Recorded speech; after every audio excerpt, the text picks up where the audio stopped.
prepared to leave your belief systems behind as we go beyond teachers, beyond gurus, beyond duality, ever beyond, beyond, beyond, beyond.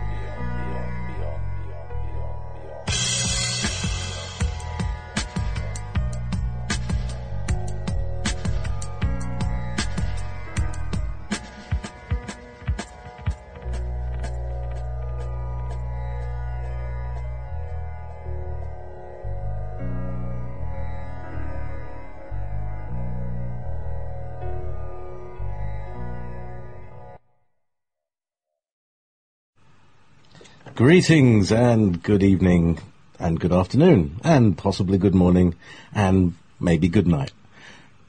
This is Ever Beyond, and I am JP, your tour guide into the weird and the unusual. And tonight is no exception, except it's becoming more and more usual to be talking about this kind of stuff. We're going to be discussing the dark side. We're going to be talking about the last week. In fact, has seemingly been a week of attacks and people have been getting ill mysteriously, and headaches and heartaches and all sorts of things that have been going on. And to help me in this confusing and difficult discovery period, I have my dear and good friend, the lovely beingness of Katie Gallanti, with me to help us along and to be the spiritual guide for this journey. So without further ado, Katie, good evening, good afternoon. How are you? Hello, JP. How are you doing? I'm very good. I'm very good. We're doing our usual last minute wing it thing. Yes. I have a very I had a guest who couldn't make it today, and we arranged the other day to maybe cover it, and of course, you know, everything being as it is, it drifted from both of our minds, and anyway, it's great to have you here, and maybe this mysterious guest might mysteriously turn up next week. He's you know, you'll love him, but he's got issues, so he's not always available. So thank you for being the best cover in the world and heroine of the week. Katie, we've been inundated with weirdness this week, and no doubt you've been with your clients and everything like that. People have been experiencing similar sorts of things. Is that right? Well, just even myself on a personal level, I had pneumonia starting January 4th, and I'm just on the other side of it at the moment, right? So I never got pneumonia before. There was a new experience. Lovely. So it took me a couple of weeks to recover from that. And actually, for anybody out there that is having complications from this strange flu that's coming down, that in my mind, I'm pretty convinced that it's not a normal flu. It feels pretty nasty, okay? After fighting with it for a little bit, I actually went to a good alternative doctor that I see every now and then, and he said 20k vitamin C and homeopathic Drosera, right? And within 24 hours it was gone. So if anybody is having the nasty chemtrail flu sent down to make our immune systems collapse, do follow. You can try that. Okay. So can you go through that again? You had 20k, which means 20 grams. Yeah, 20 grams of vitamin C. That's a lot, right? That's about 300 oranges, isn't it? That's about a whole ship full of oranges. Yeah. And in fact, if you want to go that route, you have to go ascorbic acid. Like, there's like ascorbic acid powder. Yeah. Where 1 teaspoon is 5,000 vitamin C, right? That's more like it. Then it's like half a teaspoons a day. You can kind of handle that, and be prepared to not like it. Be prepared to fizzle on. That's right. But it will nuke out of your system whatever is in it. Oh, that's marvelous. And then what was that? Drosera? I've never heard of that one. I'd never heard of it either, but it was a miracle worker. I took 4 pellets of Drosera and I stopped coughing. Right? Oh, wow. So, Drosera, it's literally spelled that way. Drosera, right? And it's those little tiny pellets. It was $6 for a little thingy. I took 8 pellets and my cough disappeared. Wow. After coughing non-stop for like 2 weeks straight. So, what was the homeopathic potentiality of it? Potency? It was for dry cough. That's actually what it's for. Yeah, no, but was it like a 6M or a 6X or something like that? Can you remember what? C. How many? 30C, whatever 30C. that means. Yeah. It's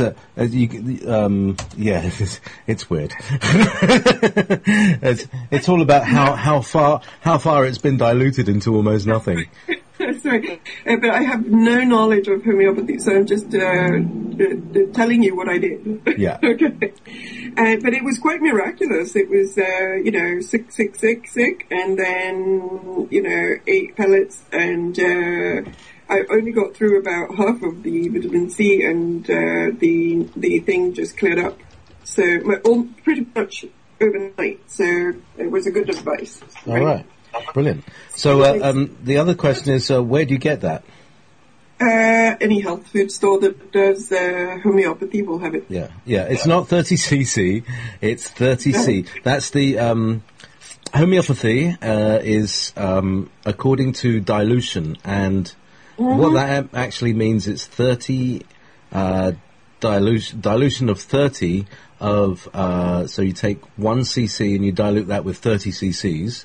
And that is also having already been diluted 100 times. So you take 1 cc and add, So, yes. Oh, right. So I was just going to say, my girlfriend, Wolf Baby, knows a bit about homeopathy, and she says it's also known as sundew, she's saying in the health food store. Okay, excellent. Okay.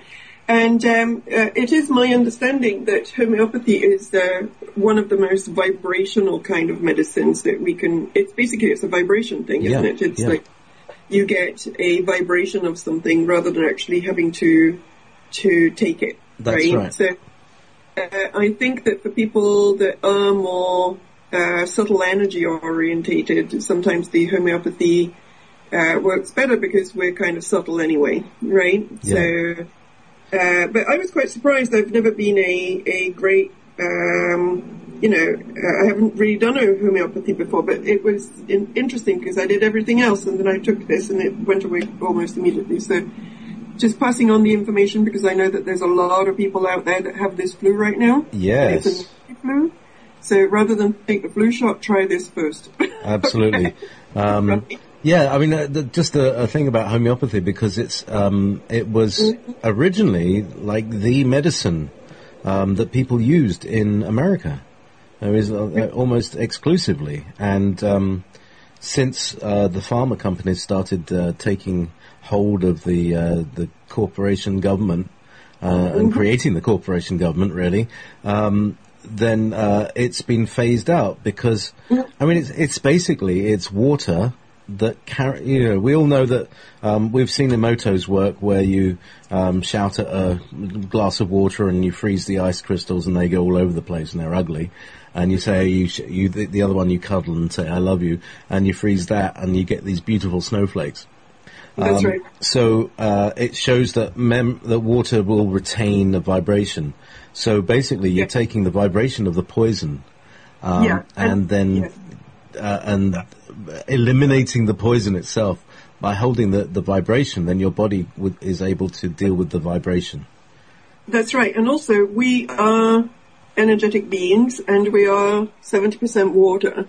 So it would make sense that something that is carrying a vibration in water would do well with a 70% based water energy being, right? Yeah. So I'd never really thought about it like that before, but I'm thinking about it now. Good old thinking on the fly. Well, actually, during the last period of, I actually do think on the fly. during the last the bunch of music that I was playing, I played a tune by the guy from Twin Peaks. Do you remember? Did you see Twin Peaks? Yeah, all the way back in the day I did, yes. All right. Well, there was a guy. His name's James Marshall. He's he was the kind of rebel. What's that guy? James Dean kind of figure.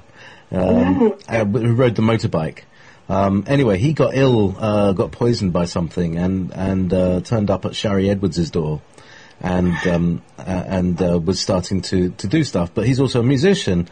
Anyway, so they worked out a bunch of frequencies that were able to strip away the outer coating of pathogens. So, like the ones that hide in your system. Right. And that's why it's hard to fight these things, because they hide, they stealth.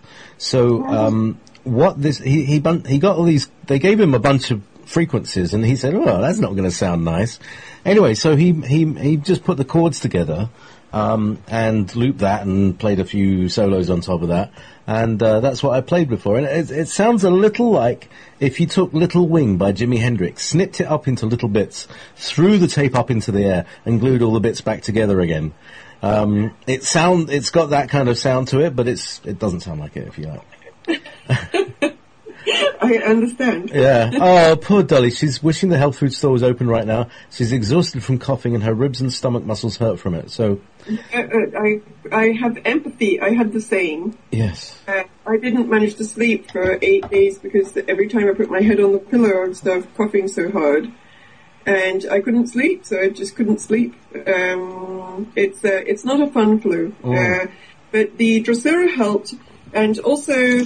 The good old cough mixture, at least it knocks you out a little bit. Do you know what I mean? Yes.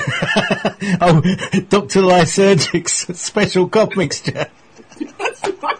Like, when in doubt, knock it out. That's right.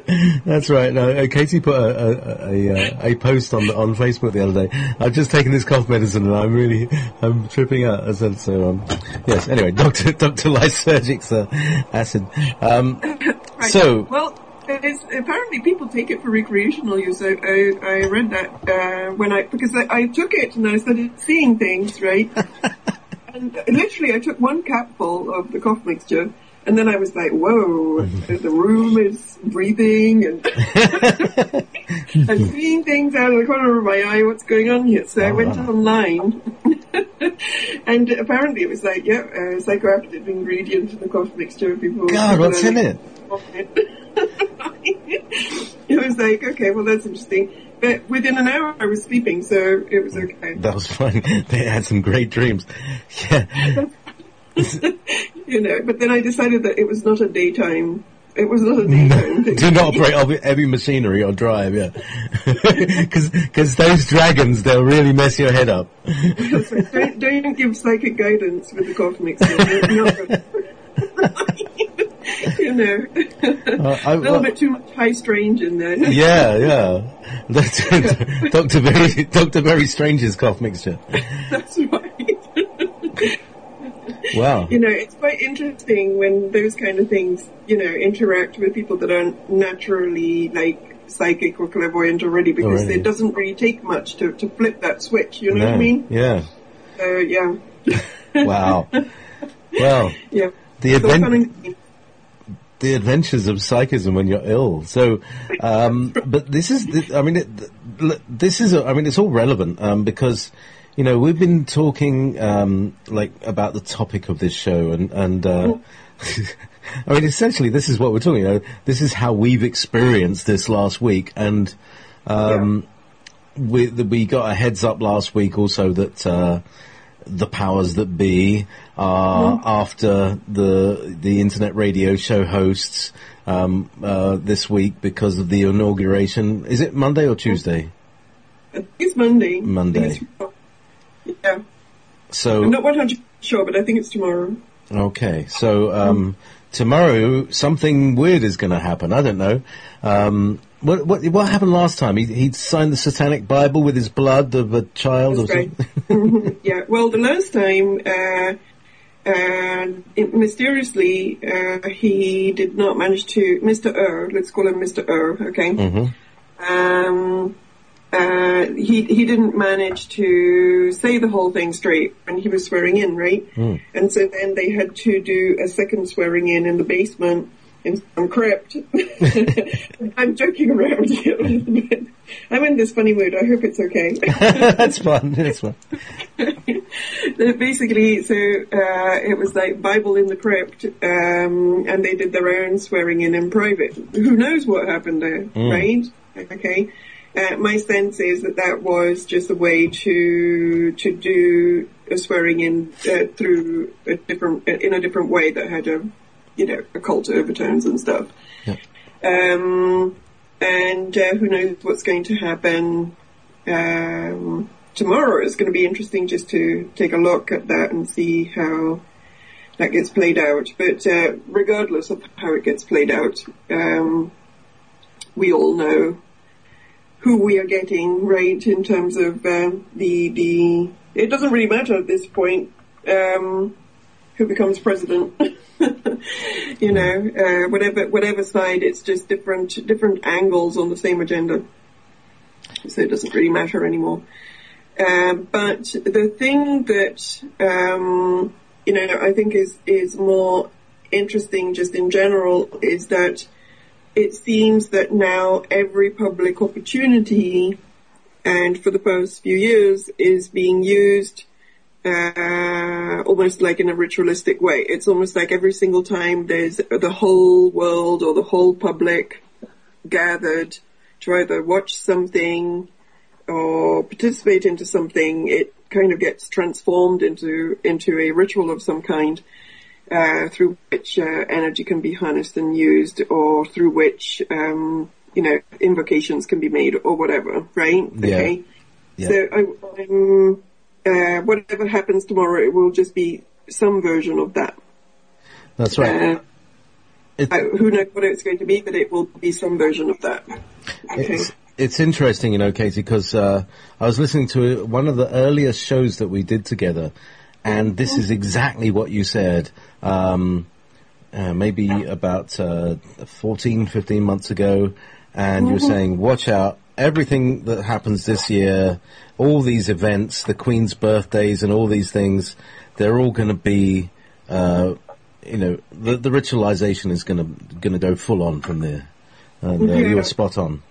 Yeah, well, it's been a trend. It's been a trend for a while, but it's been increasing. And I think the time in which I said that was when we were doing the first show on externalization of ritual. That was really That's right. About a year and a half ago, when I just started with you guys, right? I started talking with you guys. I did a show with you and Roger and Dave on the Wolf Spirit Radio bit, and then I did another one with you on these topics at the time. Yeah. And it just seems that this is, I've been tracking these things for a while. I used to track some of these things with Robert Phoenix on his radio show way back when. And if you go to my website, you can listen to the commentary that we did together on the royal wedding, for example. Right. And it's been going on for a while, and it will continue going on. And even the event with the children, right, that had just happened recently. Yep. That too is just more of the same. Okay.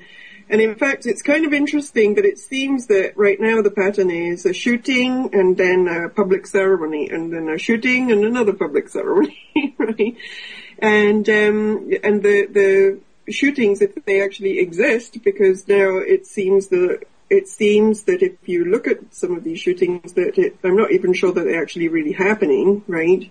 It seems that some of them are actually staged. So, but whatever they are, those are another form of ritual also, okay? Now, the last shooting is a little bit more worrying in terms of the, there's events that shape policy, all right? And I'm a little bit concerned about this last one because it really is shaping policy. They seem to be very adamant now about going after the Second Amendment, or at least changing it significantly, right? It seems to me that they're kind of trying to go after the First Amendment as well, because just like it happened after 9/11, whoever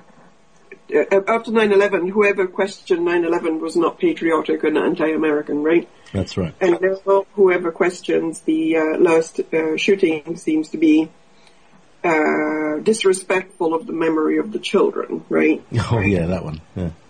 And so there's been things said, even on the news, of that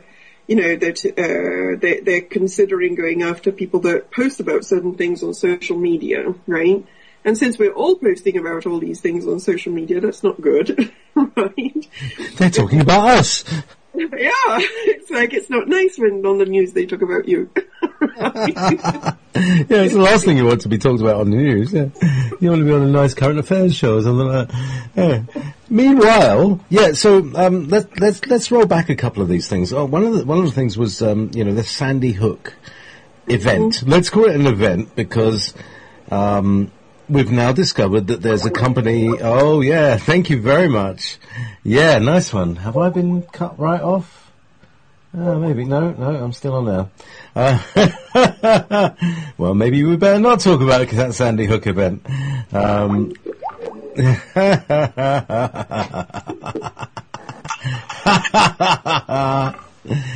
So, I guess we're not talking about this event. Maybe not, but here's a few things. In the chat room, I will post the name of a website. Yes, I think .org.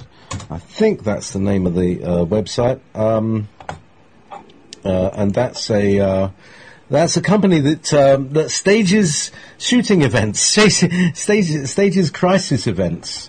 Yeah, I've seen that. Mm-hmm. That if you want a group of people to look upset and pretend to talk to fake news cameras, which turn out to be real news cameras, that you can hire these people. They're for hire, and they have their lives, and the whole family does the job. The father is the father of one group, and the father, and then it turns out that the president gets photographed with one of these actors' children, wearing the same dress that she posed in a couple of days ago.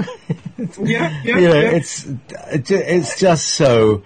I mean, are people really like this? Do they? I suppose it's the emotional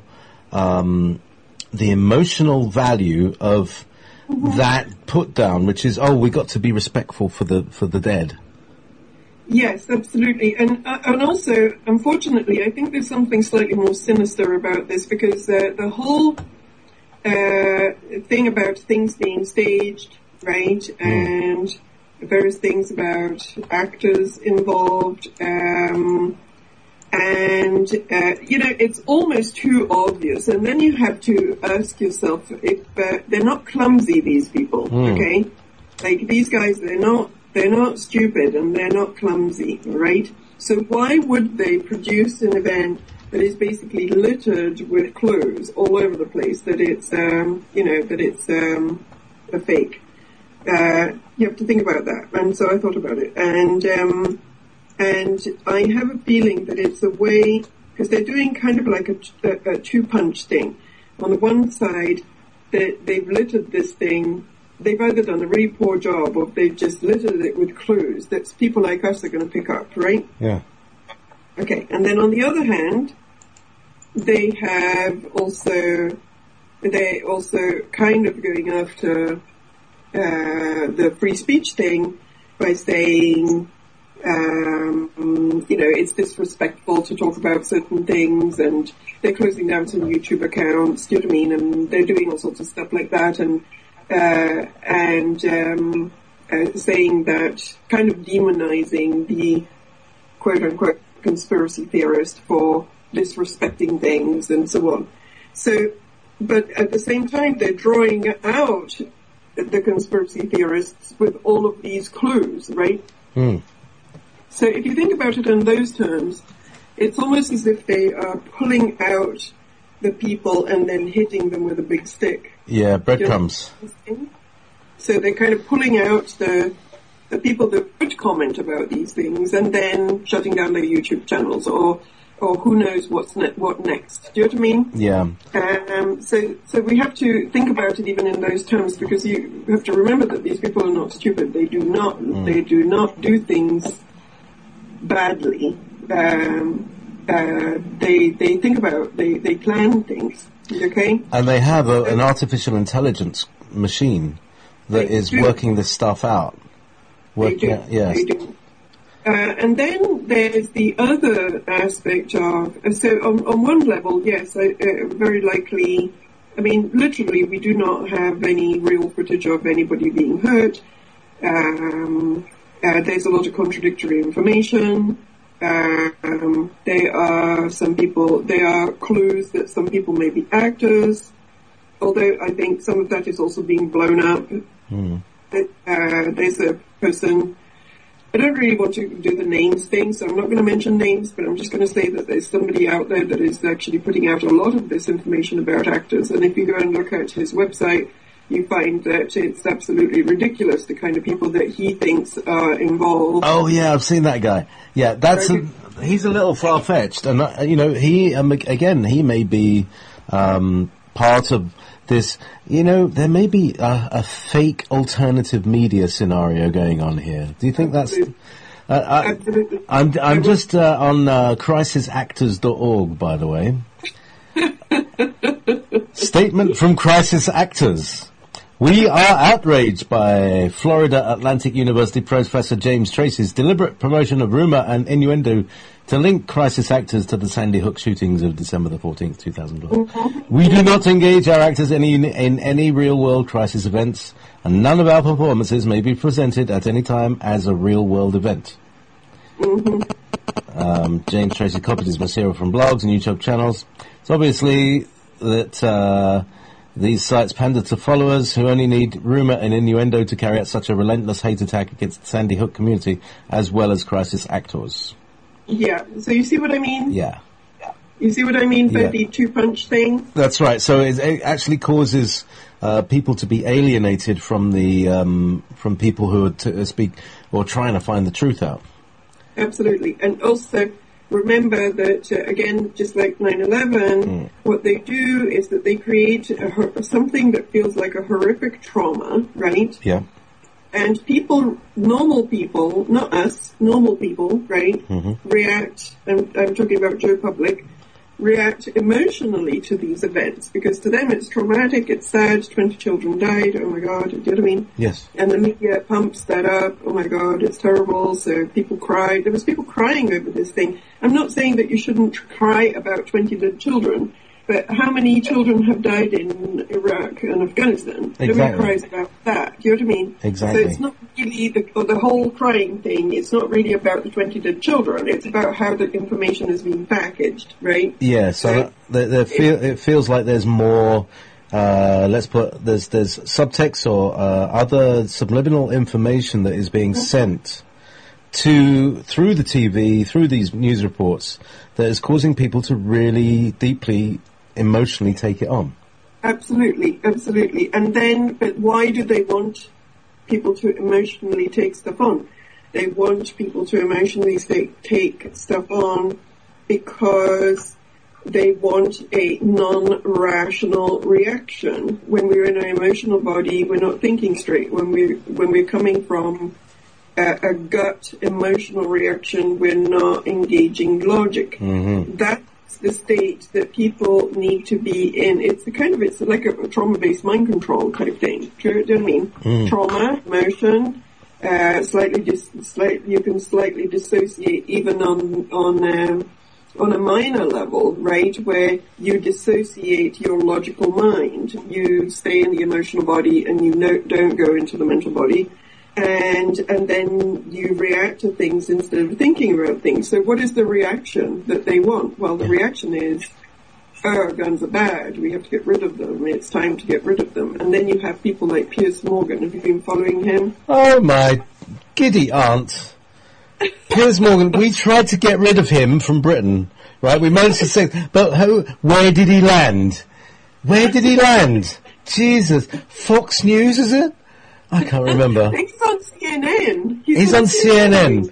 Like, I don't know what the viewership for CNN is these days, because it's not as good as it used to be. However, CNN, and he's doing his little evening thing. Oh, my giddy aunt. Every evening he's beating somebody up with, I think he interviewed Jesse Ventura, and then he interviewed Alex Jones, and then he interviewed the gun lobby guy, and then he interviewed some Republican, quite smart guy. Like, and I'm apolitical. I don't care if somebody's, I don't like either of them, right? Like the Democrats, Republicans, or whatever. But this one was smart and was making some good points, right? But basically, Piers Morgan is one of the public opinion shapers at the moment, in the sense that he's going after people that are trying to defend the Second Amendment. Okay. Yeah. And he's going after it with very emotionally manipulative arguments, right? And accusing people that are in any way pro Second Amendment to be, again, disrespectful of the dead children, etc., right? So that is part of the agenda. The agenda is part of the agenda is to start to hack away at the Second Amendment. Okay, and the Second Amendment was put in place. I'm not an expert on the Constitution at all. American Constitution. I'm sure that we'll be swiftly and correctly corrected in the chat room, as you know. So just look, we're Euros, okay? So just go ahead, Katie. Having given the disclaimer there. All right. Well, I think the Second Amendment was designed to be anti-us initially, right? Anti-Euros. But basically, the idea was to prevent the possibility for any kind of tyranny to come in by having a population that was not disarmed, right? Yeah. Well, I remember there's something about a well-armed militia. Yes, that's right. Yeah, people's armies. And the idea behind that is that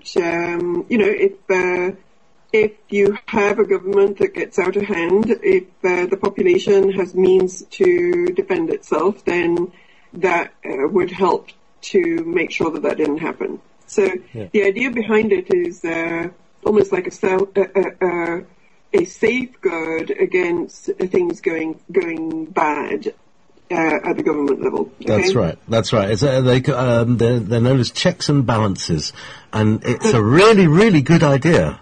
It's a really, really good idea, except when you've got a bunch of really clever, evil people who, over many generations, erode the knowledge and wisdom that holds this thing together in the first place.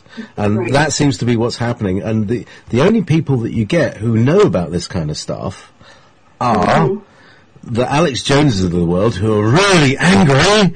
And of course, they're not going to get through, because, oh, look, he's a mad, angry guy with guns. It's too extreme, right? The position is presented. It's not too extreme, but it's presented in too extreme a way. But I tell you, there was one group who I believe are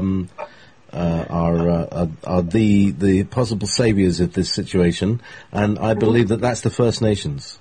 Because they've, we've experienced a few people here. We've got Gerald Whitehorse Standing and Seven, who really know the law, they know the Constitution, and they know all this stuff.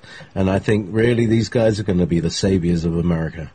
Mm-hmm. Yep, it's very well possible. And Yeah, and just going back to the Second Amendment for a second, okay? And I'm sorry, I have a slight headache, so I'm struggling sometimes to keep my train of thought, right? That's all right. We'll keep the train running. We'll keep the tracks greased. Okay, thank you. That do you remember there was I think it was Naomi Wolf that did this that wrote this book that was about the 10 things that a government would do when it was taking down a democracy, okay? All right. It was like 10 steps that all out-of-control governments, pre-dictatorship governments will do, right? All right, yeah. And there's actually a video that is about 2 hours long, an hour long or something, on YouTube of her giving a talk about this that is... I wish I could remember what it's called, but look at The End of America, I think it's called, right? Where she talks in front of some university audience about this book, but why she wrote it, and the 10 steps that pretty much it's almost like a blueprint that gets used in any situation in which we're going from a free society to a dictatorial rule, okay? And taking down erosion of free speech is one of them, obviously, right? And the other one is taking away the guns. Apparently the Nazis did it, okay? And various other, if you look at all of the dictatorships across the world and across history, seems to be what they have done. And in very logical ways, it's like if you have a disarmed population, you can pretty much do whatever you want, right? Now, personally, on a personal level, I'm very anti-violence and I'm very anti all of those things. But I'm also not particularly happy about the idea of freedom going away, okay? And so, although the violent route is not a route that I endorse in any shape or form, I see why the Second Amendment makes sense, and why it's a big deal if it's kind of eroded. Okay, That's right. So I think that it's very significant that this is happening. But there's another aspect of the Sandy Hook thing that maybe people are not paying so much attention to, but I think is important. And I was listening to an interview a couple of nights ago on Coast to Coast AM, and they had Peter Breggin talking. And do you know who Peter Breggin is? Peter Breggin? No. Enlighten me. Peter Breggin is the author of Toxic Psychiatry and Talking Back to Prozac. He's a psychiatrist, and he has been, for the past 20 years, he has been a very strong anti-psychiatric medication guy. Okay, his first deal was Prozac. He realized that a lot of people, when they were put on SSRI antidepressants, would go out and do horrible things like kill their wife and their children. Right. So little side effects that he didn't like. Yeah.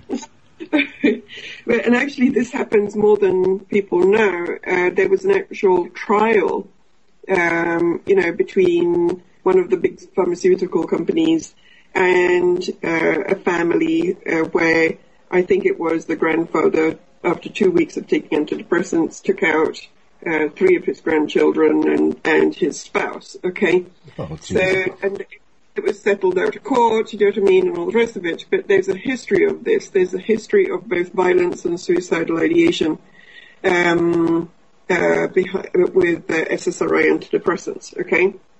And it's a fairly serious side effect, so it's not something that you particularly want to not inform people about. And they give out this stuff as if it's candy, right? So his journey started with being an advocate, basically somebody saying toxic psychiatry, some of the psychiatry is really not good for you, and so on. And then he started going after Ritalin and ADD, ADHD, right, etc., etc. because a lot of people, although there are various reasons for which children and ourselves are hyperactive at the moment, and a lot of them have to do with the fact that we're overloaded with stimulants. We're overloaded with electronics, video games.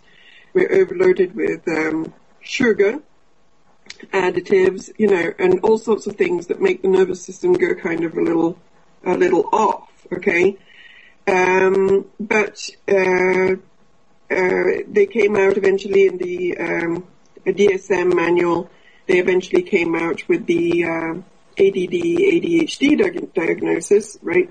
That once upon a time existed under, I think it was called minor motor dysfunction, right? But they made it into a big thing, and then they found a medication for it, and now I don't know what percentage of it is really high of children that are on Ritalin. So he took on that thing as well.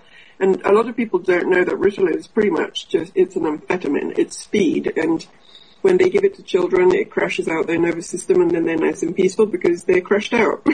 Oh, seems legit. What about the gap between you giving them and them crashing out? I'm sure there might be a bit of a side effect, a list of side effects that they might have. May destroy your house before crashing.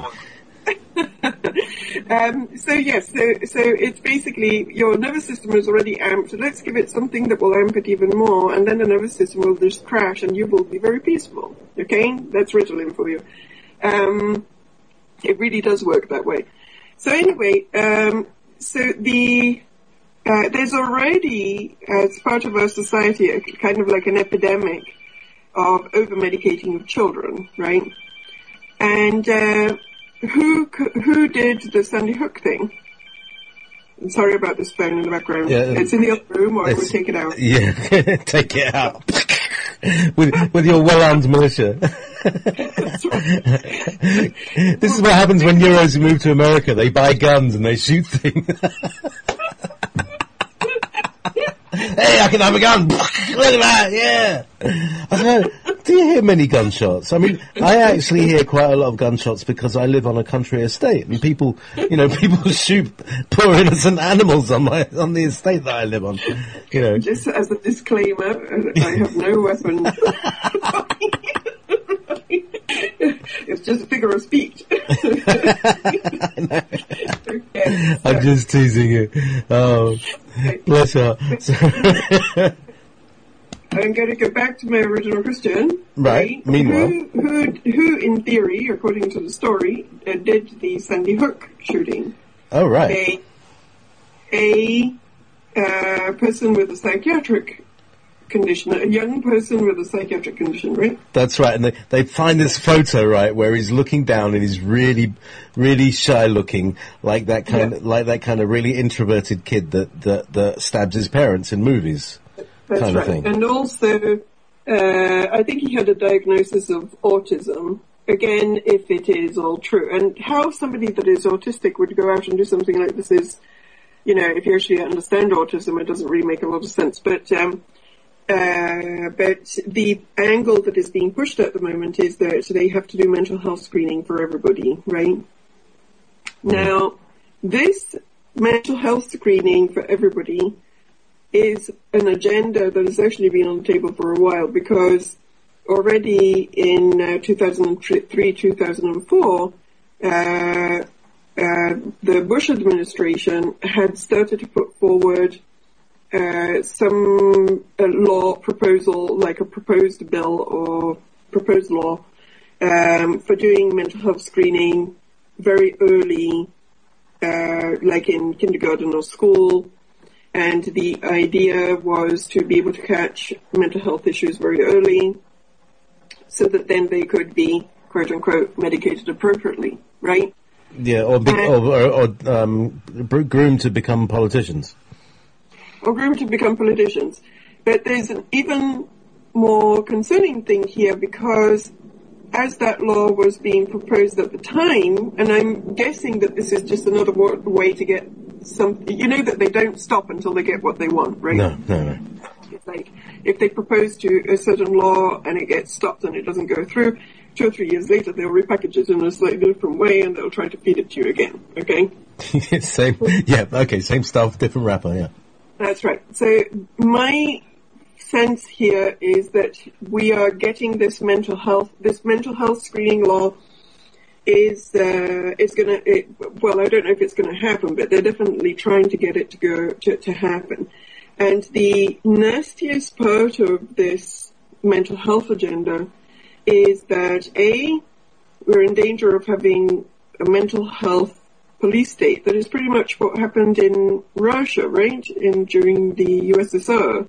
If there was anybody that was, a pain in the backside to the system, they would say that there was a mental health problem, and then they would get tucked away somewhere. Been doing that for years in Britain, quite openly. That's right. look at most of the Queen's relatives. That's right. But then there is the even more concerning thing, that is that the state and the schools become the ones that decide about medication of children, right? So mental health becomes a state and school issue rather than a parent issue. So if you have a child that, for whatever reason, they decide that has a mental, that is going through this mental health screening system, you as the parent are no longer the one that is in charge of deciding what happens to your child. The school and the state are the ones that have the authority to ask for your child to be medicated. And guess what happens to children that do, to parents or children that don't go through with that? Well, then we have the usual child protection services come in, right? And we all know, well, I don't know if your listeners know this, but in general, child protection services are not very protective at all. They're not very nice. They're not a very nice body, and they often take away children that shouldn't be taken away, and then you can have all sorts of conspiracy theories as to what happens to these children anyway. Okay? Yeah, but we won't mention Jimmy Savile. We won't. We will definitely not mention that. So can you see that there's like a multiple agenda being stacked here? Okay. Oh, yeah. And the mental health screening thing is not nice because it basically, if you have a society that is straitjacketed right from age 3 in a chemical way, that does not look good for humanity. And in fact, I would say that out of everything that is going on right now, is one of the things that concerns me the most. The gun control, I mean, it's not a good sign that this is going on. But in some ways, we don't stand a chance against the other guys, even if you do have a gun. You know what I mean? That's right. I mean, they have so much other stuff. That, exactly. Really, let's be real, okay? Right?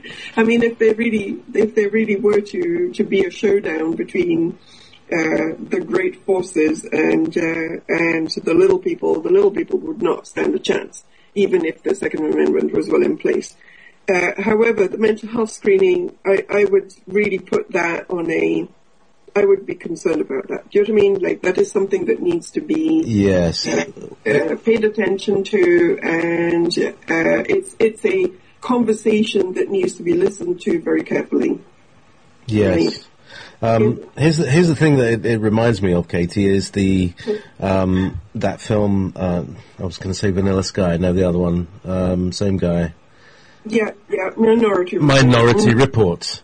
It's exactly that scenario where, but they, instead of using psychics, they're using an artificial intelligence that will say, somebody with autistic rating 5 and ADHD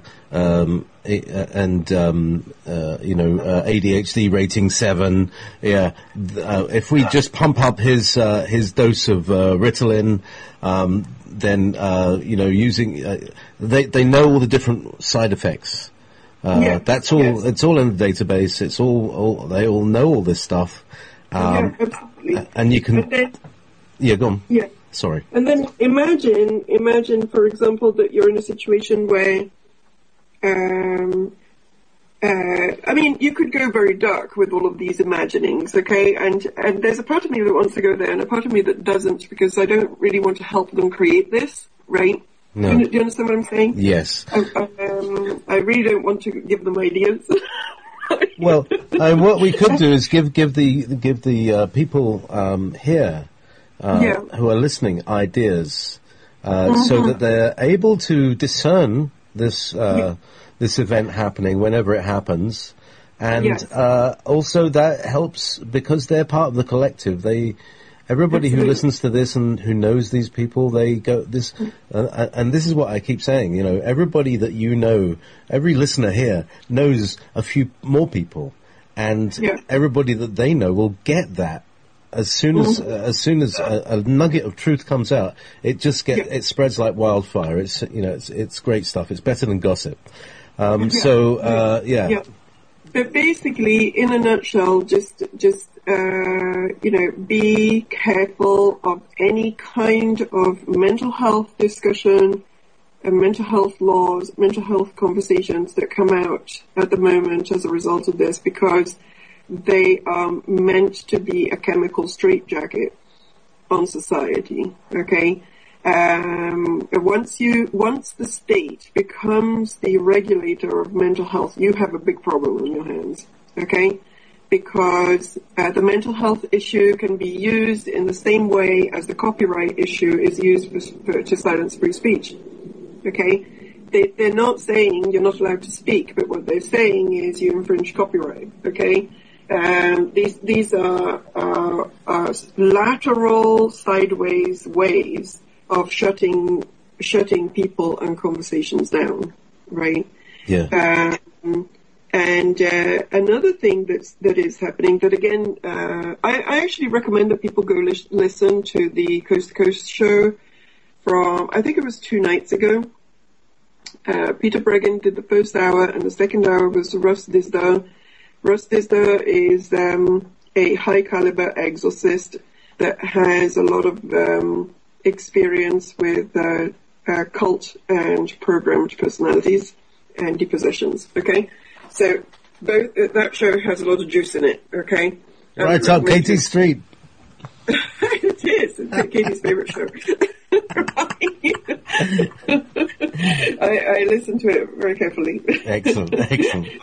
Yeah. So, in fact, you and I should interview Russ Disda together. Well, there's a thing. There's a good idea for the future of 2013 that we can extend these conversations and bring in other people, and eventually you'll have the Katie Gallanti show, which is what everybody's been waiting for. You know, you understand that. Well, Katie Gallanti is a bit lazy. Oh, look, how much effort has this taken? Come on. Yeah, I know. It's good for you. It's medicine. But anyway, what was I saying? Russ Disda, and then there was the dude, Peter Breggin. Peter Breggin was saying another thing that they're doing is that they are trying to interfere between the patient and therapist confidentiality laws. Okay? Basically, they want to introduce some regulations that say that if anybody expresses any kind of ideas or inclination towards violence in a therapy or psychiatry session, that you make a report and you send it in, okay, to the authorities. There already is something like that in California. I think it's called the Tarasoff law, because a kid in a university confessed to his therapist that he wanted to kill this girl. I think her name was something Tarasoff, right? And then he went out and he redid it, okay? And so there is a reporting law already in California, but it's only for very extreme kind of cases, okay? And he was saying that they're now trying to introduce something like that is actually quite broad, and he feels that means also the end of confidentiality in therapy, that in his mind also means the end of therapy, because once you limit what people can say, and once you put too much monitoring onto something that somebody may say, even in just an emotional moment or whatever, in a therapist's office, really you have shut down the intimacy of that relationship and the healing. And the trust. Yeah, that's right. Yeah. The trust that creates the healing. And that's a very important, very interesting point. And I came across it a few years ago. My friend, he had a son, and he had, I think he was about 17 at the time. He had palpitations, and he'd been, smoking a bit too much weed, and they mentioned it. Right. And the next thing that they heard, not only was there an ambulance, but there were 2 police cars there. Yeah, I understand. And I've seen this happen. That was a few years ago, and inspired a song, which I'm probably going to play at the thing, which is called "Trust Me, I'm a Doctor." Right. You wrote this song? Well, you could say that. I'm sitting at the piano making these big notes, and the boy, he's a great drummer, and he's playing the really funky drum beat. And then there's a harmonica player and all sorts of things. But it's quite a good jam, and heavily compressed. So I'll see if I can dig that out. I found it on MySpace, but anyway. But we can take a break. So summing up all of the brand nastiness of things, all right? And it's not nice that we have to sum these things up, but it's the way that it is. Basically, we have an event that is triggering multiple lines of conversation aimed at creating and modifying laws, right? And the legal stuff that's coming on the horizon does not look pretty, and we've always known that it was going to go that way if left unattended, right? Like we know that this is what these people want to do, so it's no news. But it feels unfortunate that it seems that just like the Patriot Act 1 and 2 emerged out of the 9/11 event. This stuff is emerging out of this event, and so we need to pay attention to the legal changes that are going to happen or be discussed in the next few months. It's important. Okay, mental health is one of them. Free speech is another one. Being kind of like pulled and out and discredited as the truth researchers is another one, and Second Amendment is another one. There's a lot going on here. There's at least 4 different levels going on at the same time. It's a lot of stuff. Okay, and energetically, as you know, I look at the planet right every now and then. Okay. That's fine. I look at it. A quick askance glance. That's right. And so I looked, right, in the middle of pneumonia. My look, pneumonia and cough syrup do not help the looking. Right? The looking is not so clear under those circumstances. But basically, the pneumonia-tinged, cough syrup-tinged look showed a wobble on the grids that wasn't there before. Okay, so that is definitely, it means that these things are having an effect, basically. And as you know, the future is constantly shifting, right? Which is a good thing and a bad thing at the same time. It's a good thing because it means that we can always change things, and it's a bad thing because even if we change things, that doesn't mean that we can then sit down and twiddle our thumbs, right? So, we have at various points in the past 10 years made great progress as far as the planetary energy is concerned. And then at various points, that progress has been taken back by other steps that the quote-unquote friendly opposition has also made, okay? So we make one step, they make one step. Then we make another step, and then they make another step, and so on, okay?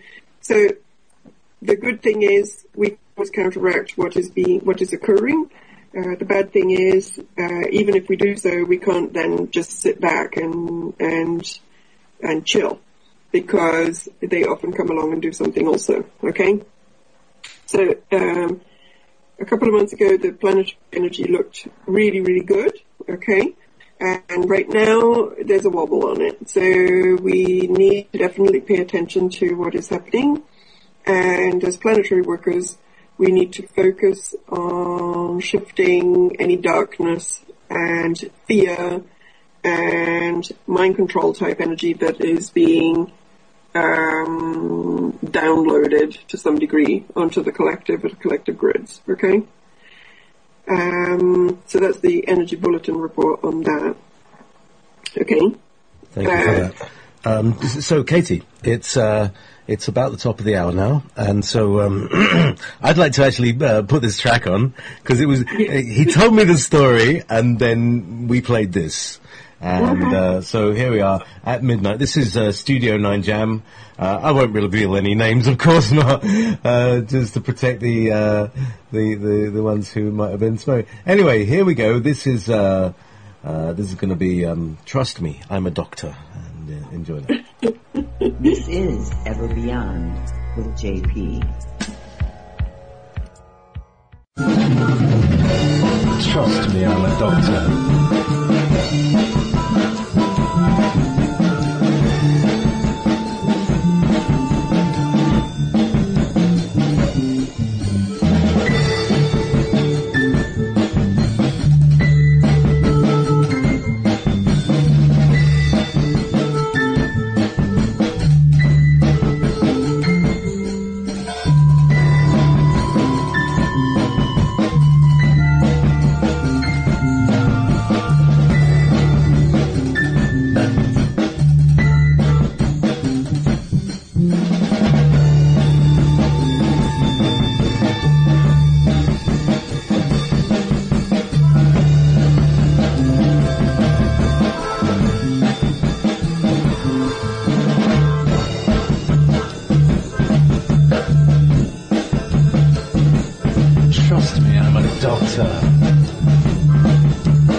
2014 has arrived.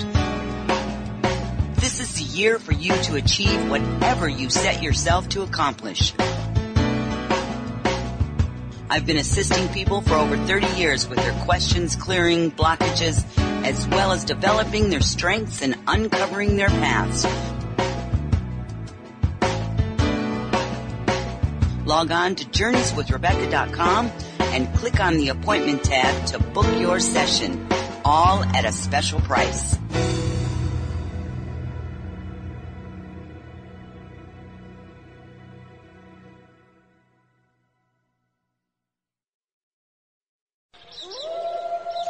Wolf Spirit Radio.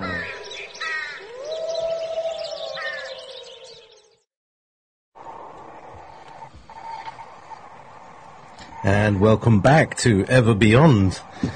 This is JP, and I'm talking with the delightful Katie Gallanti. And we've been exploring some very dark places this afternoon. So it's. I mean, in the way, it was a bit of a cliffhanger. You know, look at all this dark stuff. The old Dark Lodge is coming in, and we can't get complacent. So we have to be dynamically creative with our minds to instead of seeing this as a problem, deal with this as a puzzle. You know, like a crossword. Yeah, it's true. Take it out, girl. Take it out. 1 second. Let me go take it out. So, I hope everybody enjoyed my little tunie there. I'm not much of a piano player, but I had this fantastic. It wasn't a real piano. It was an electronic keyboard, and it felt just like a piano. And I had it hooked up to an old Macintosh iMac, and it did all the sounds from it. It's got a great sounding piano. The other thing that it's got is a great sounding Rhodes. You know, the electric piano, and because somebody brought one to the studio once and left it there for a couple of months, as people did. They used to bring their musical instruments, and you know, it'd be a guest instrument, and people would come, and I'd open my doors every Friday, and people would come. And somebody once left there for a few months a thing called a clavinet, which is a keyboard. But it plays. It's got like little hammers that play long strings, and it's like a kind of real grand piano thing. And it's the sound that is on Superstition by Stevie Wonder. He's playing a clavinet there, kind of thing. Are we back? Yep, we are. There you go. So anyway, I was blathering on about keyboards and how much fun they are. All right, sweetie. So, what I was thinking, okay, creative solutions, okay? Now, there are several kinds of creative solutions to everything. And some of them are energetic, okay? Because in a lot of ways, this is an energy issue. Because we, there's dark energy that we're trying to counteract in some ways, okay? So, and obviously there's the awareness, so if you spread awareness about certain things, that helps, and various forms of activism that various people are involved in, and so on and so on. And I'm sure that if the problems escalate, then there will also have to be an escalation of the solutions, right? But hopefully we won't get to needing to go there. And for the moment, one of the things that we can do is to make sure that our own personal frequency vibration is high, okay? And make sure that we are clear and receiving clear information. And then, which means, that our energy fields are clear, that our chakras are clear, all of those kind of things, and that our immune system is strong so that we are not vulnerable to the various viruses that are coming down, right, and so on. And then also, the more we are activated and awake and energetically clear as human beings, the more we remember and activate our own multidimensionality, right? The more we can energetically influence some of the things that are going on this planet. Okay? That is what somebody that is a planetary healer does, for example, is to energetically influence and clear and remove energies, right? And we can all do those kind of things in our own way. And the more we are connected to Source, because Source, should we all agree that there is a Source, and Source is the biggest energy? Is it bigger than the Pleiades solar system then? Yes, I think is it bigger than Hunab-Ku? I want your machine. Where's your machine? It's Hunab-Ku. That one. No, it's not hooked up at the moment, actually. Oh no! Because I'm in the middle of moving, so I'm using a sort of really basic. I tell you, Katie, this $500 microphone is being strapped, literally, with a piece of duct tape to a block of wood that came from the bottom of a pallet. That's my mic stand for tonight. That's how professional I'm being. That's great. I like it. We don't need to do things. That's right. It's what do you call it? Rustic. No money and only energy, and we can do it. Yes. Yeah, absolutely. And that's the thing, really. I mean, we may be given all these dark scenarios and they're all going to take us over. What we have to do is, the first thing we have to do, remember, it's all in the mind, It's all like somebody's trying to convince you that this is a real thing. Exactly. Somebody's trying to, the only thing that convinces you it's a real thing is when you're in the here and now, and yes, there's a gun pointed in your direction. You've got to deal with that. But all other scenarios are off the table, aren't they? Well, they are, and even if you have the gun pointed at your head and you die, what happens? Well, I just get delayed a bit. Delayed a little bit, come back in another body, right? Yeah, exactly. It's so you have to reincarnate. Okay, well, you can always walk into somebody that's already incarnated as well. somebody's not using their brain so much. Somebody that is like, you know what, I'm tired of being here. I can do with the rest, right? It's time for my soul to leave. That happens all the time, and so you can just, come back. It's like a Stephen King movie. You can't get rid of us. You come back. There's always the second wind, right? That's right. So, but all of this joking around is to say, as tragic as things can sound sometimes, really, it's nothing is permanent and nothing is unshiftable. And in some ways, none of this exists in the first place. And I know that can scramble some people's brain, but it's a good thing to keep in one's awareness when one starts to become a little bit too doom and gloomy and a little bit too concerned and a little bit too worried, right? That, go to the end, to the possible end scenario, and the end scenario is something that we can all survive, and thank God for reincarnation, right? Okay, so, the energies are things that can be influenced, and in a lot of ways, all of this is just thought forms coalescing into reality, right?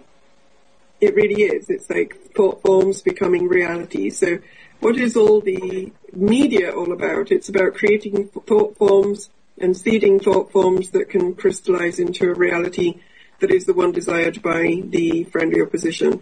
And so thought forms are energy. Thought forms can be worked with at the collective level. The thought forms actually sit on a grid that is like the collective mind of humanity. They can be worked with, okay? Dark energy can be moved, and it's like because things are energetic, they can be shifted, they can be changed. Okay, so and ultimately, we are all here just in a body having an experience, and ultimately, even if we're all here together, we're also all living in our own little world. It's like we're of the world and not of it, right? And so we can start with each one of us and keeping ourselves high frequency and clear, because every droplet contributes to to the quality of the ocean. So if we, if we keep our quality high, we are droplets, and we can influence more droplets, and the ocean becomes a better ocean, right, and so on. But we can also influence the collective energy itself, right? So we had talked about doing a little process, right? So we did. Are you still in the mood for that? Oh, Katie, I'm always in the mood for a process with you. Where do we start? What tools do I need? What tools do we need? You need your third eye. Ah, hang on. Let me just polish that. I'm just going to get. Right. And your audience needs their third eye also. Okay. Right. Even a mildly functioning third eye is good enough. Okay. Right. I think we got about at least half a dozen fully operational, and probably that many just kind of blinking open. That's just interesting. Yes, good.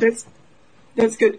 So what I wanted to start is just by, I do energy work where I clear energy with people individually. Yep. And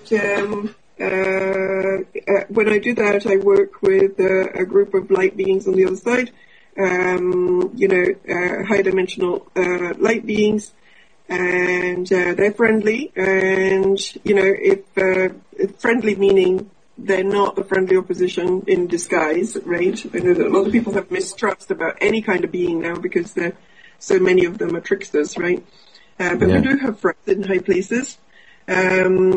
So I wanted to start. So, Katie, before you start, I should have done this during the break, but sure. I need to drop you and pick you back up again. It won't take a second while I do that. I'll just bring her back in there because of that annoying little kind of. Okay, Katie, can you give me a count to 5? Sorry. Oh, that's lovely. Okay, so you were getting a kind of interference with the signal, and it made it difficult. Okay. So that's now good. You're absolutely crystal clear and wall to wall. Okay. So, and we're on the air right now. and you're back. Okay, good. All right, so if anybody listening or in the audience is not comfortable working with any kind of light being, don't. Okay. It's free will, and if you're more comfortable with just working with Source Direct, that's fine. If you want to work with your higher self, that's fine. Okay. So I work with my light beings, and you guys can join in with that, or you can do your own thing. Okay. In terms of assistance of other energies. Okay. Does that make people feel a little comfortable?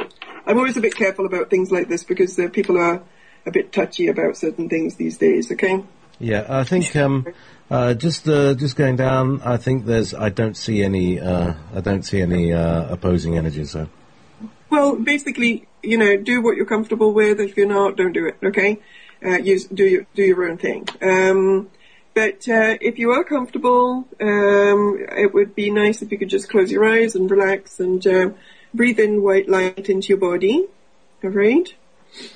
And breathing white light actually helps the body to relax and helps the body to go into a deeper state. So literally visualize white light going with your breath into your nostrils and filling in the whole of your body. So that all of your body is bathed with white light. All of your cells are bathed with white light. And you can see the white light almost filling you up as if you were a silhouette, so that your arms are filled with white light, your torso, your chest, your head is filled with white light, your tummy is filled with white light, and then your pelvic area, your thighs, your knees, your legs, your calves, your feet, even your toes, all filled with white light.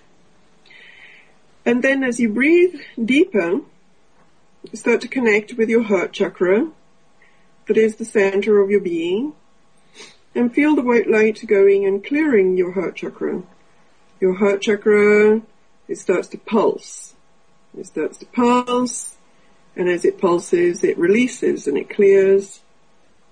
And as it does that, because it's the center of your being and it's plugged into all of your other chakras, it will slowly start to make all of the other chakras also spin and pulse and clear. And we're getting a little bit of help with this so that everybody gets, if they're open to it, if they want it, they can get a bit of assistance with clearing their chakras and clearing their field and bringing in high level light into their body, into their energy field, into their channels and meridians, and anything that no longer serves them can be released and or transmuted. Okay? And feel the vibration inside your body becoming higher. Feel the flu leaving if you have it. Feel nice homeopathic remedies coming in to take care of anything that is ailing you physically. Feel the body heal and relax. Feel the mind heal and relax. Feel your spirit heal and relax. And feel the heart chakra pulsing even further.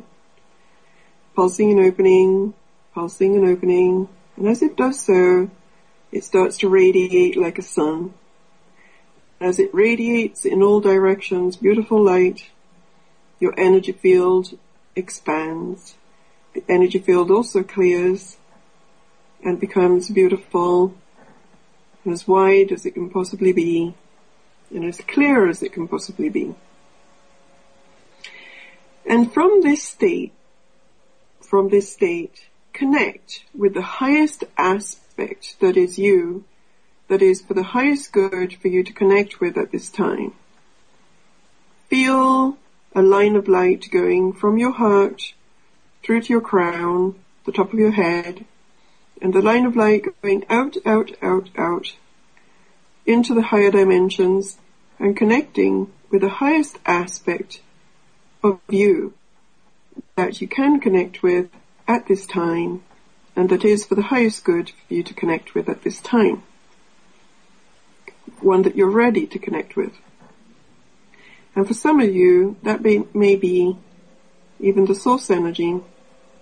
For some of you, it may be your soul. For some of you, it just may be a higher dimensional self. And for some of you, it may be all of those. And allow for the connection to occur.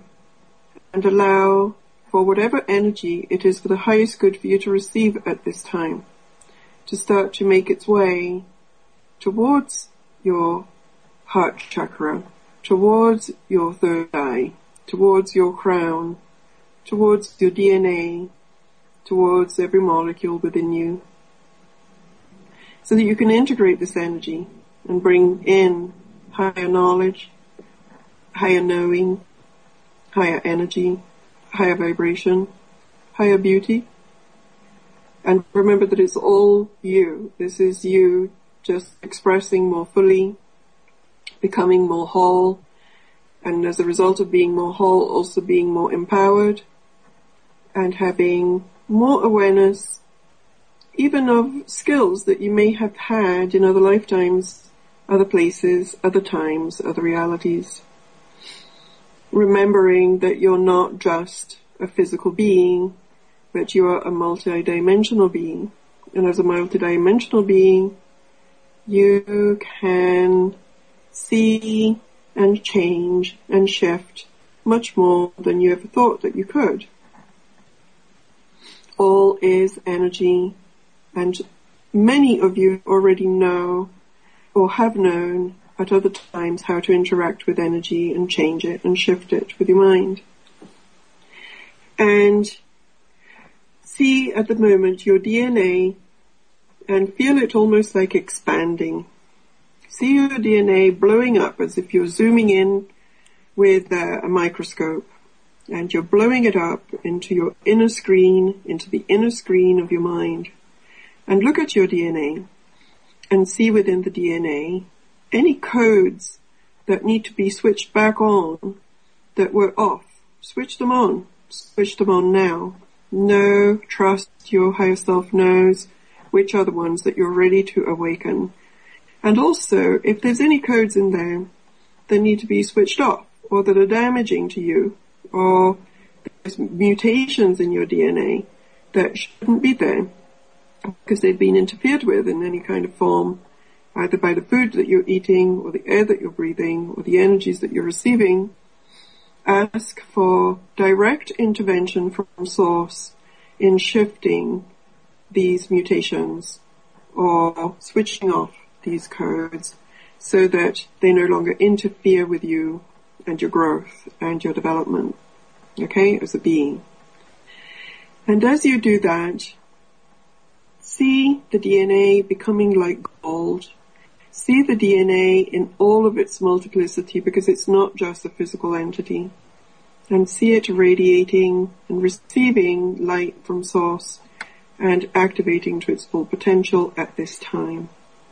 And as it does so, also see extra energy in your energy field, layers and layers of energy opening, and frequencies opening, frequencies inside the field becoming more beautiful and brilliant. And see and observe what a beautiful being you are. See and observe what a magnificent energy you are. See and observe how much multiplicity, not bad multiplicity like multiple personalities, but multiple streams of energy there are in your field. You're a complex being. You're a beautiful being. And there is much that you can do and see and experience. And you have come here to help and support. And you have come here to communicate not just information, but energy. And you have come here to awaken yourself and others, and to heal yourself and the world. Okay? And now, for the people that are here now in real time, but also for the people that may be listening from another time in the future, okay, we can do this. It doesn't matter what time we're in, we can all link up, okay? And so, I'm asking that the link up occur only between the people that are of pure intent, that is aligned with Source and with the highest good as intended by Source. And if there's any beings that are not orientated in this way, that they be not allowed to link up with us at this time. But for all the ones that are, we can energetically link up for the just for the time of this meditation. After we're done, we can unlink. It's a free will thing, okay? And that these energies, we can imagine that we're making a circle across the world. A circle across the world, not just as a planet, but as an energetic being, including all of the consciousness grids of humanity.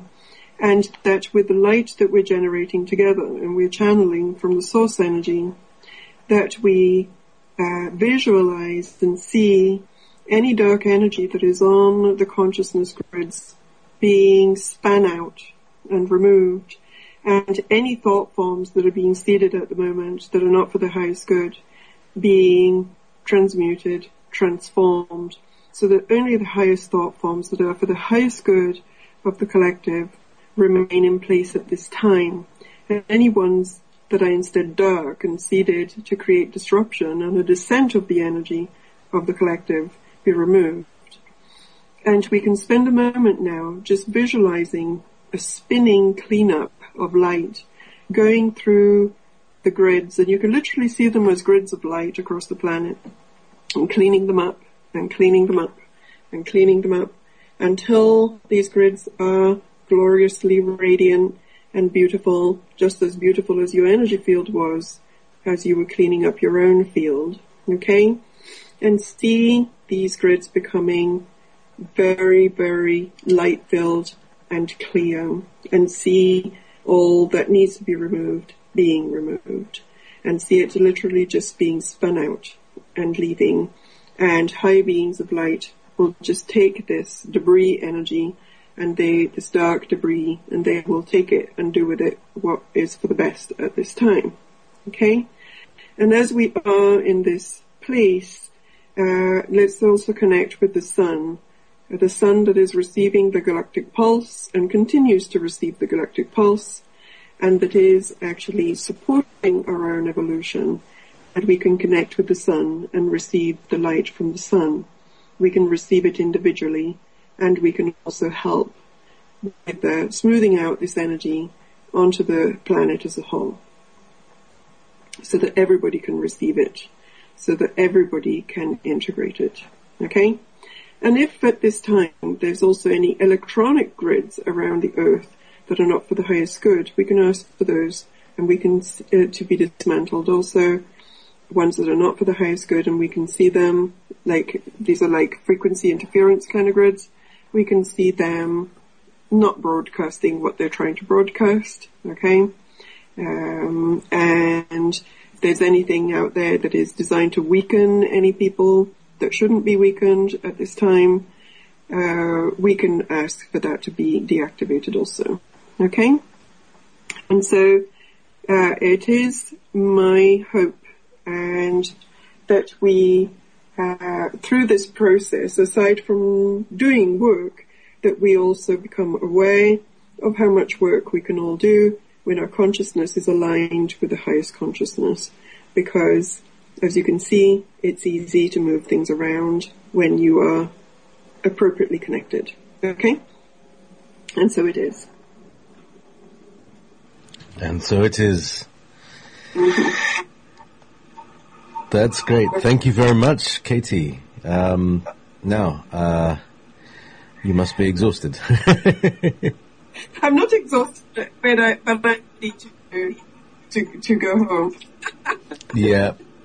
So we've also brought in Andrew Bartzis, who's a presenter on Wolf Spirit Radio as well of the show A Psychic's Tale, and Andrew's been battling the astral fields. How have you been, Andrew? It's been a tough couple of days here. They've really rolled out some really negative people in the last 5 days. I mean, I was listening to some of Katie's meditation, and it's wonderful that you're able to bring that on air and help people clear out.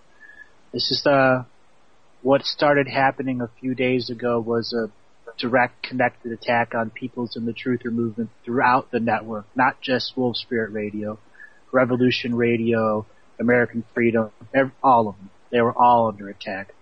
And what it was specifically for was people that are in the internet that are using your social networks to get access to you or your pictures and then cyclically influence you through your pictures in a mass way. What they're doing is rolling out the people that they've mentored the last year. 2012 for them was mentoring these trolls, these internet trolls. JP, you're familiar with what I'm talking about when I say that, right? Oh, yeah. They're paid. They're paid $1,500 a month to be evil, alright? That's what it costs to buy these people now. And the best of the best of the best have been arranged and aligned and put into group order in compartmentalized locations through fusion centers to attack various sections of the Truther movement. And today they chose to attack Wolf Spirit Radio during Thomas's show. And they were reaching out and attacking the energy of not only the hosts that were on the air at the time, but they were trying to attempt to hit the people that were listening as well as those people that were going to be listening to the archives. At that point, I had enough.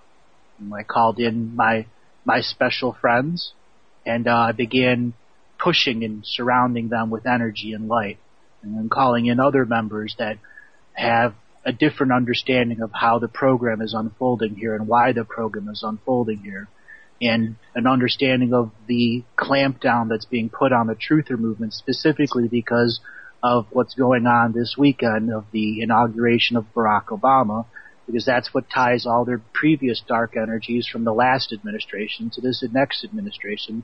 So there's a seamless leadership. That is ultimately what is keeping the Illuminati in control right now, is the fact that they've been seamlessly connected all of their leaderships 12,000 years into the past. So what we're battling here is 12,000 years of control and domination. It's not just that Wolf Spirit Radio is a special station. It's all of these stations are special in getting their truth out. And we, like people like me, you, JP, Katie, can step up and help clear out the energetic etheric grid around the internet specifically these fusion centers which are directing parasitic entities through the internet so that they'll pop through your screen and attach to you energetically. Katie, are you familiar with attachment spirits that people can get in public areas?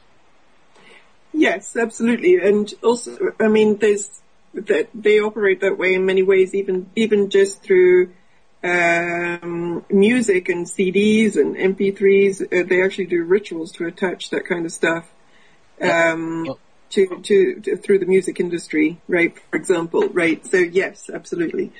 The thing is, entities can attach all the time, right? So it's important that we keep clear, okay? Now, there's a difference between an entity attachment and a possession, all right? So an entity attachment, you can easily get rid of that kind of stuff if you know how to clear your energy field, or if you know somebody that can clear it for you, okay? Now, a possession is more difficult because the spirit, the entity is not just walking through your field and sending you a black cord. It's literally integrated with your whole energy system. And usually there's reasons for which that depth of a connection can occur, and you can have more problems, okay? So most of the time, the attacks that we're having, they're not that difficult to shield off.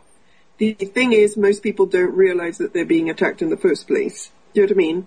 Like, if we could actually see what's going on, it would be easy to get rid of it. But sometimes we can't see, and so then it's not so easy to counteract, right? And I'll give you an example of that. When I had my little pneumonia thing, right, at some point I actually decided to scan my field just in case, which I don't always do. I mean, I do scan my field, but, it's like when you get sick, you don't necessarily think that you're being attacked in some way. You just think you're sick. But I looked, and there was a dark claw that was literally squeezing one of my lungs, and that was the lung that was hurting the most, right? So, once I actually saw it, I removed it. It was easy. Do you know what I mean? But if I hadn't seen it, that thing would have squeezed my lung for much longer, right? I've seen it. Yeah, so it's important for the people that can't see what is going on with them, because not everybody can, it's important to develop routines to keep the energy field clear. They can literally just be as simple as get up in the morning and say, Source, please cut any cords, any attachments, and clear any entities that may be in my field or influencing at this time. Okay? Like, it literally, you can use the power of your word to ask for assistance from Source in clearing all of the things that are going on with your energy field. If the issue that's going on is simple, that is sufficient to keep your field clear. Okay? Do that in the morning, do that before you go to bed. If you think that you're being targeted in any specific way, you ask for assistance in reversing whatever it is that is being directed towards you. Okay? Obviously, then there's shields and shielding and so on. Okay, so you can ask for a shield. You can ask for a shield that shields you from any kind of electronic or astral interference. Okay? Now, regardless of all these things, sometimes you will still have somebody come through your shield, or, do you know what I mean, or some kind of attack that will go through. And usually that happens because there's a vulnerability of some kind within the person. And the vulnerability within the person is there because of karma or stuff from past lives or prior agreements or a fear program that is running. Do you know what I mean? Like, if you're very scared of these beings, they can get in. Because your fear gives them permission to come in. All right? So one of the things that everybody has to understand is that we do have 100% ownership of our own energy field by spiritual law. Okay? Spiritual law says this energy field belongs to me. All right? Spiritual law is such that you have a right to your own energetic field. It's your domain, okay? So if there's another entity or being that is trying to piggyback your energy field or come in it or do something to it or whatever, you have a right as a being to ask in the name of spiritual law, right, to command it out and to ask for it to be removed. Ask for the energy of source direct to come and do the work if you are not certain about what you're doing individually. When I did this meditation, one of the reasons which I took people into their multidimensionality is to make people realize that energetically we're actually more complex and a little bit bigger than what we think that we are. And when we do that, we can connect with our expanded self, of which source is the most expanded version. And we can call that in and we can really move stuff around. So connect with the source energy and ask for the source energy to help you with whatever problem you're experiencing, right? And that will shift things around. Okay? Does that make sense? Oh, no, it makes complete sense to me. Okay. I'll give a little further explanation. These people have been trained for the last year to be vicious. They'll attack people on the internet. They'll write extremely long posts that berate people. Well, these people have been the best of the best have been associated. They form teams, and these teams have access to technology that are called etheric transmitters. They're in a satellite system. So let's anyone like you, me, whoever's on air at the time, these particular etheric transmitters can be focused on that person, and then you'll have several dozen of these people that have been trained. Instead of writing letters or words at them, they're focusing on them on live on air and hitting these people and doing nasty damage to them. Absolutely. Well, I'm talking right now, and I have a circle around my third eye, and I've had it for the past 20 minutes, okay? And so I know exactly what you're talking about, okay? But just to give you an example, do not get scared, okay? Do you know what I mean? Don't get scared. I mean, we took care of these all day today. That was the story that I want to bring out. Absolutely. And it had to come from a state where we understood we cannot be violent back to them, because that would just trigger a response 10 times more. Absolutely. So but also, go ahead. This is a good example. Can we use this as a teaching example so that we can... Absolutely. That's why I came on air. Yeah, that's good. All right. So, let's say that you're doing something and you're being energetically attacked, because even the technology, it's still energy, okay? Right? Even if it's technology, it's still energy. It's just technological energy, but it's rather than psychic energy, but it's energy, right?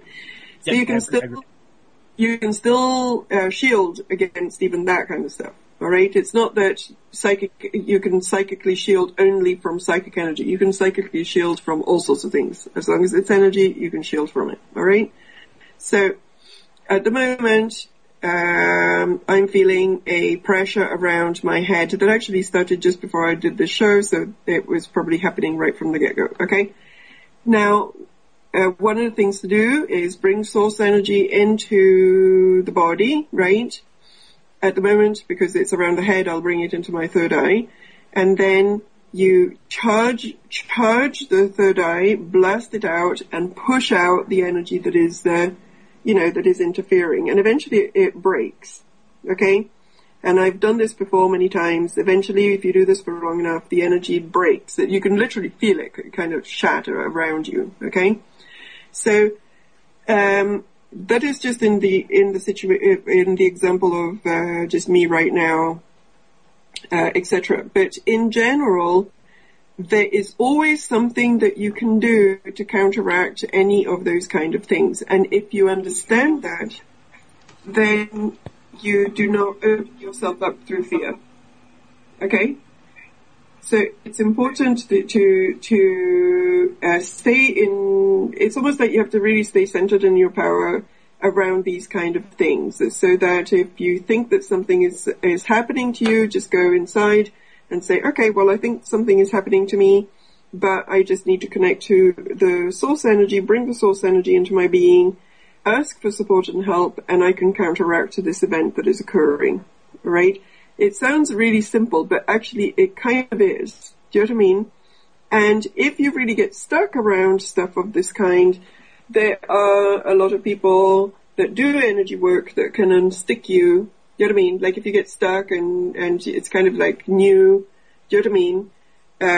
Territory for you to have to deal with these kind of things energetically, then you can go and get somebody to help you so that you get unstuck. For example, some months ago, I had the people from Truth Frequency Radio that came to me because they were getting attacked energetically left, right, and center. We did a whole bunch of work, and then they were good to go, right? So it's like things are not as complex and as difficult as we are made to believe. We're not powerless. We just truly start to use spiritual tools to counteract some of these things, and stay out of fear, stay in your center, stay in your power, ask for support from spirit, ask for support from source in dismantling any kind of attack that is coming your way, and you will get it, okay? If you don't get it, for some reason, you're meant to experience something that is going to teach you something. That is the only time in which you don't get support from spirit, is if for some reason walking through that experience is going to teach you something valuable. Then in that case, you may be left to kind of like, struggle around a little bit, a little bit longer. But they like to watch you squirm. I don't think they like so much to watch you squirm. Yes, they do. The gods are cruel.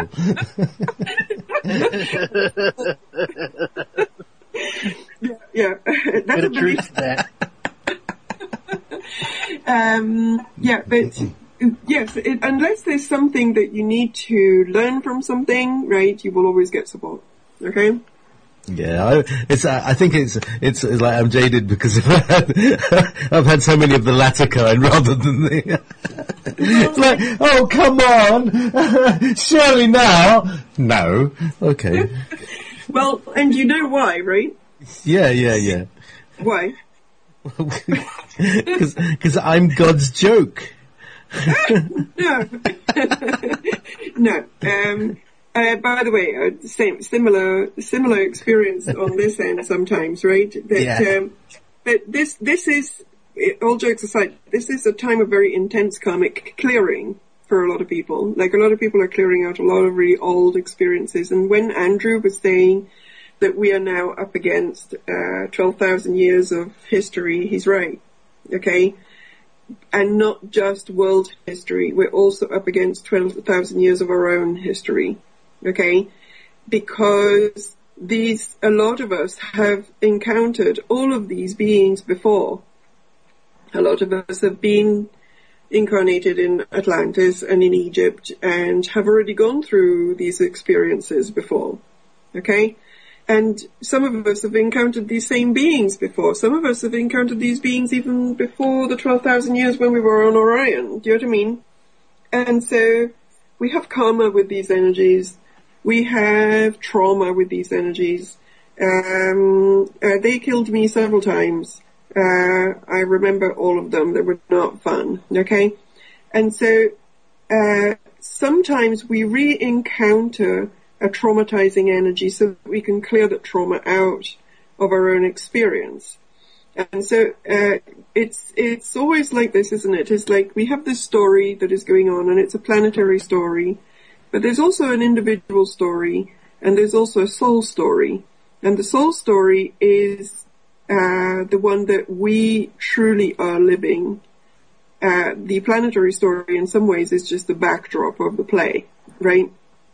And so sometimes we go through, it's almost like we have to walk through an experience that's very similar to something that we already had, where we do get victimized, or where we do have an encounter with a dark energy, or where we do have an encounter with something that is persecutory, right?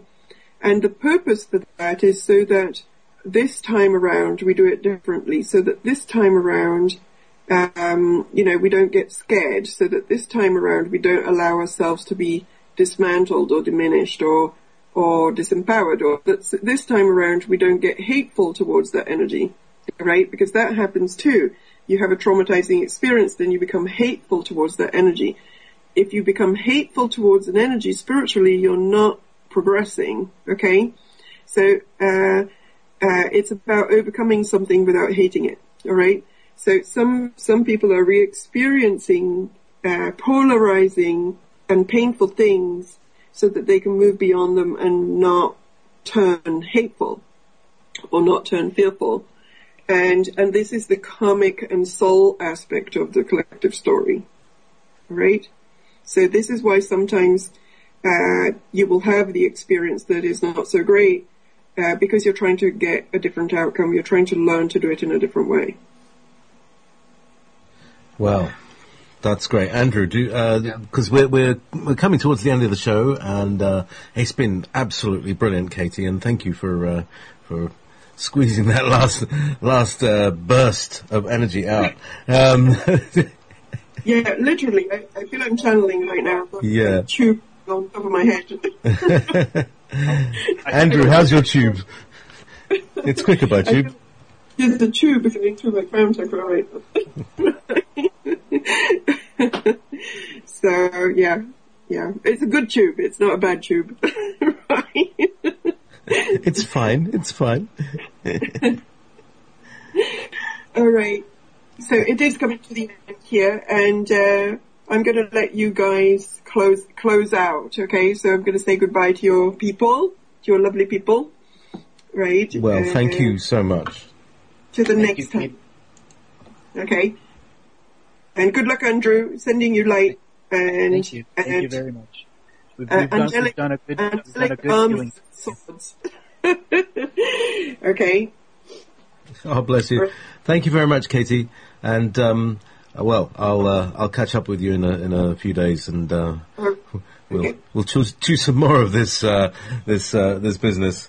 Right. And see where we're going. So thank you once again for coming on. That's absolutely brilliant. And I'll. Okay, lots of love. Lots of love. Bye. Bye. So we've got about 5 minutes. So do you want to cram a few nuggets in there, Andrew? Yeah. Well, first thing first. This is going to pass. These trolls that they've rolled out, it's an endurance battle with them. If you listen to some of the techniques Katie talked about, or any of the other guests that are on here, it's an endurance battle. When you're least looking at, they're going to get at you, and they're going to get at you through your devices that keep you connected to streams of energy, be it the wall outlet or your cell phone. It doesn't matter. And I saw someone in the chat say, I don't feel the need to protect you. It's not about you. It was about the greater good of what was going on, and getting at the source of what was putting out these puppetry entities, because its goal was to infest thousands of us and to turn us into people that began to fight and argue with each other and fall apart and just start swearing at each other like a dysfunctional family. That was its purpose. And identifying the source and communicating with it on a soul level to understand that there was karma to pay here, ultimately is what went on. We had to set up some major defenses around some major networks. Even some of the mainstream media networks. We understood the level that some of these ravenous trolls were working at now. It was specific. They had to turn off the GOES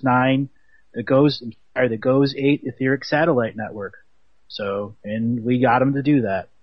So we had to use a bit of heavy-handedness to do that. But finally, it was come to the terms to understand if they're going to push that at this level right now, that the response that we were going to give back, the we as in many more of us, and one of them who just left the chat, was, watching over a lot of us, because we need people to watch over us in times like this, because we cannot be aware 24/7, 365. And for those of you who think that you can, you have to check your ego right there, because guess what? You see, if you're brushing your teeth or you're taking a crap, it can get at you. You're reading the newspaper, it has an opportunity. You have all of your wireless devices on 24/7, sleeping next to your cell phone, you're asking for trouble. So that's really what it comes down to. Being empowering of yourself and understanding your environment, learning how to have vision. Without vision, you're going to get caught blindsided by a conduit of energy that just like stepping on a landmine, because that's the way they do this. Yeah. So that was one one beyond of an ever beyond. That was really quite a lovely afternoon. A fitting ever beyond. Very fitting ever beyond. Just in the right place. So maybe my special guest will especially appear next week, and I guarantee you will love this guest. We will love this guest, indeed. So let's now. I got to play my outro there. Then that's going there, and then we're going to bring in Frank Jordan for his show. We'll be doing that in a few minutes' time. So do stay tuned, and thank you very much, Andrew, for appearing in this last segment, because it kind of ties everything together as to putting everything into a context, and between the two of you, very nice balance. So excellent, Andrew. Thank you for coming. Thank you for having me on, JP.